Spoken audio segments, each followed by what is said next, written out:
It's very important to remember that the body, your body, you are not your body. You are not your body. Body is something you have, something you use, a vessel to move around in this three-dimensional reality that we live in. Your body is a direct reflection of your subconscious mind. I don't just mean your physical body.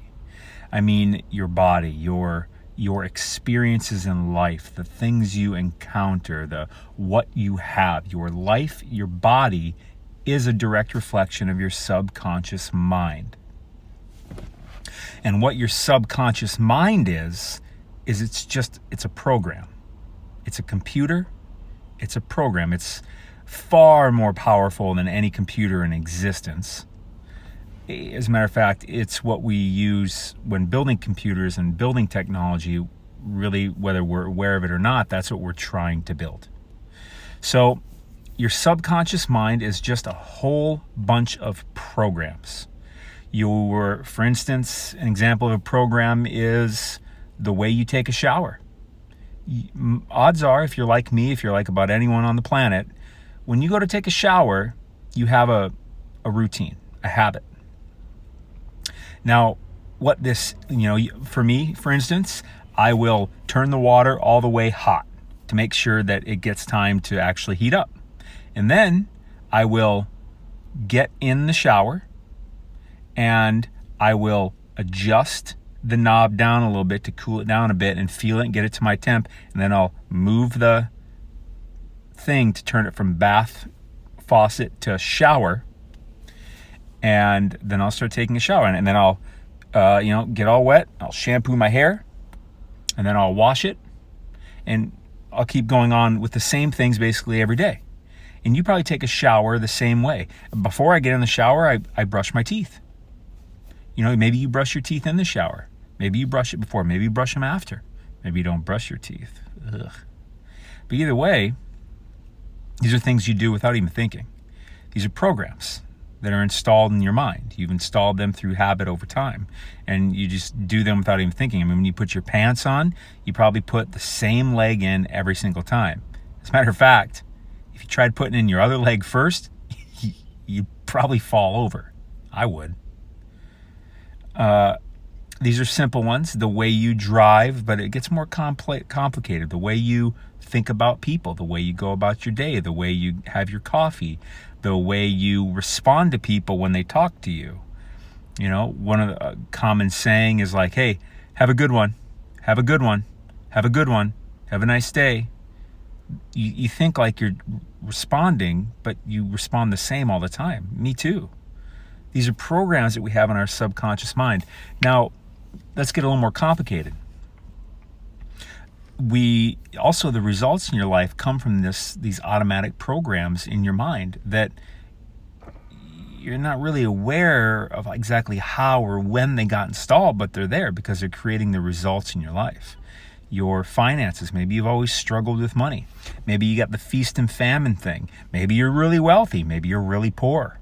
And it's probably always been about the same. Now, what's interesting is that that's not by luck.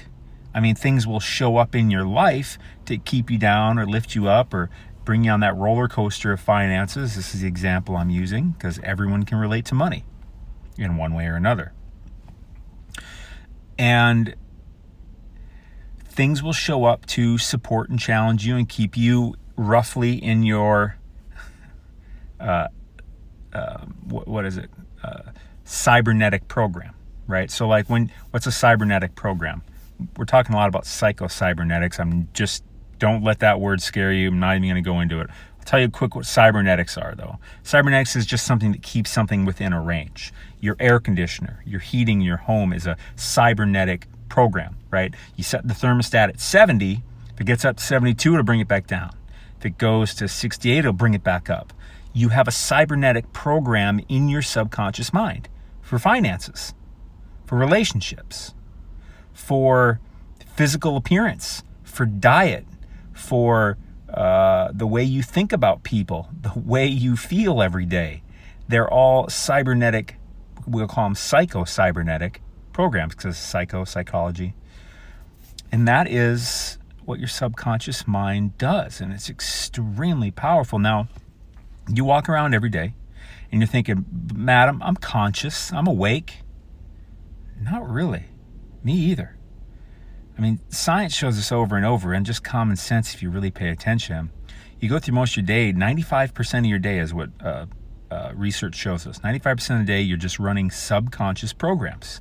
And only about 5% of the day, you're actually like conscious, maybe thinking about other things that you're not normally thinking about like every day. So 95% of your day is just the same thoughts running over and over and over, creating the same habits over and over and over, creating the same results over and over and over and over and over. That's why it's so uncomfortable when you try something new, because these automatic programs are just so automatic. They're so natural. There's no resistance. They just go. And the question then becomes, how do I change the program? I don't like my financial situation. How do I get a hell of a lot more money? Well, it's not as simple as me just saying something here in a video. It's going to vary from person to person. And one of the things is, if you don't feel like you have enough money, then you're living in a habitual psycho-cybernetic program in your subconscious mind. Say that 10 times fast. Of lack.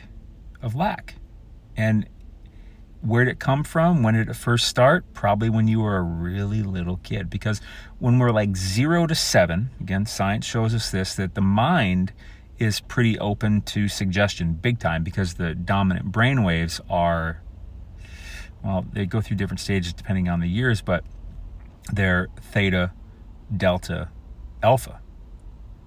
So these are brain waves that are really open to suggestion, where after you become 7, after you become an adult, you're mostly in beta brain waves, and they just all travel, they just move at different frequencies, and they operate in different ways.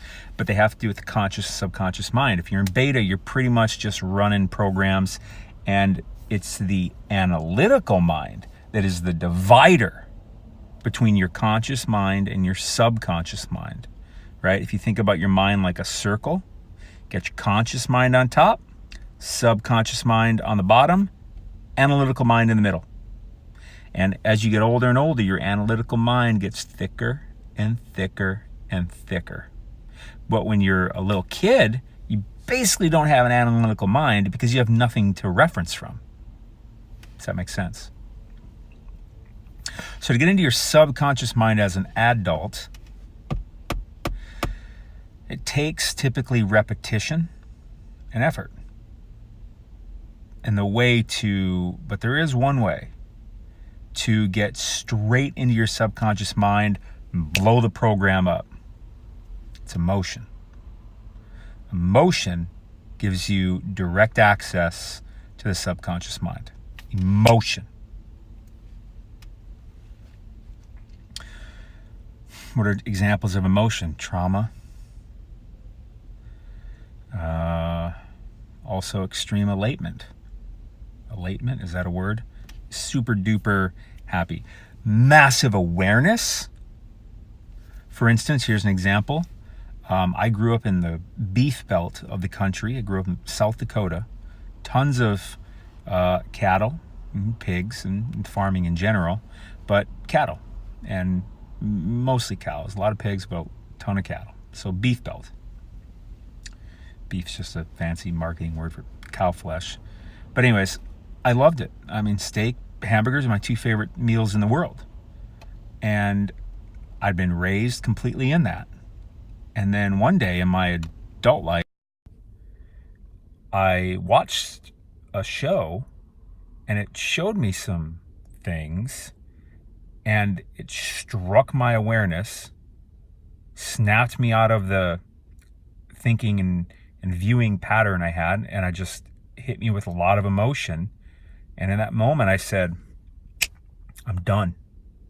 I'm not eating animals anymore. I hadn't really been thinking about it. It just happened. And that's an example that, and to this day, that was 3.5 years ago, I still have not knowingly eaten consumed, used, bought anything, any animal products, because it completely changed my perspective. So that's how you get into your subconscious mind, is your perspective. Perspective and emotion. And you get emotional with that perspective, blows the lid right off.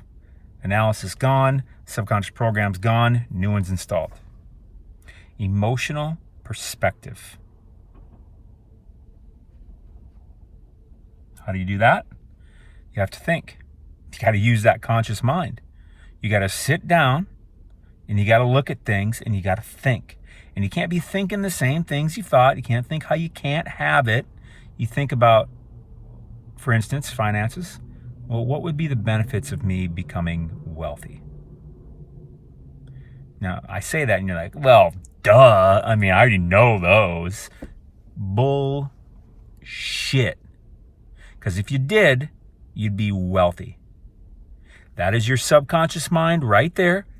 Well, I already know those. Subconscious mind running a program, making you feel a way, and responding with, I already know that. Because your subconscious mind, it wants to stay exactly where it is. It doesn't want to change. It's not trying to help you change. It's helping you be exactly who you've always been. So when you have thoughts like that, those are tricks. Well, no, but I thought that, Matt. Dr. Matt, I thought that. I thought, yeah, but I already know that. I mean, duh, of course I know it. Wealthy, that'd be great. I mean, I'd get fancy planes and houses and stuff. That's not wealth. The stuff isn't wealth. Wealth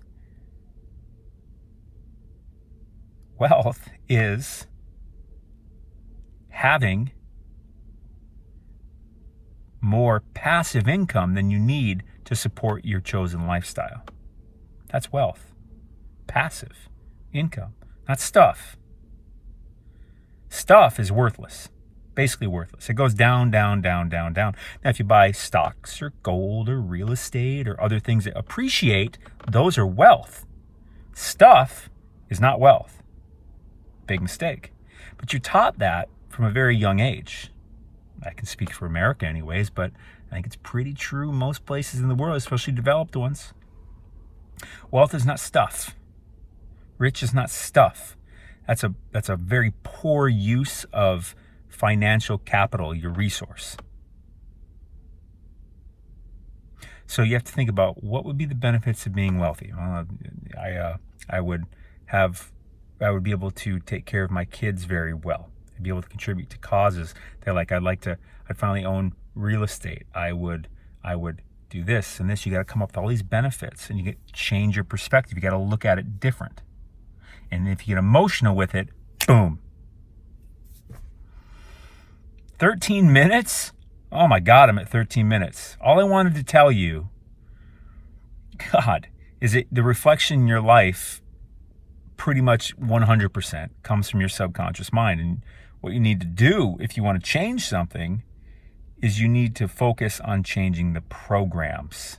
And you need to be aware that you're running on programs to a much deeper level than you think. We are more like robots than almost all of us would ever imagine. Seriously. You're awesome.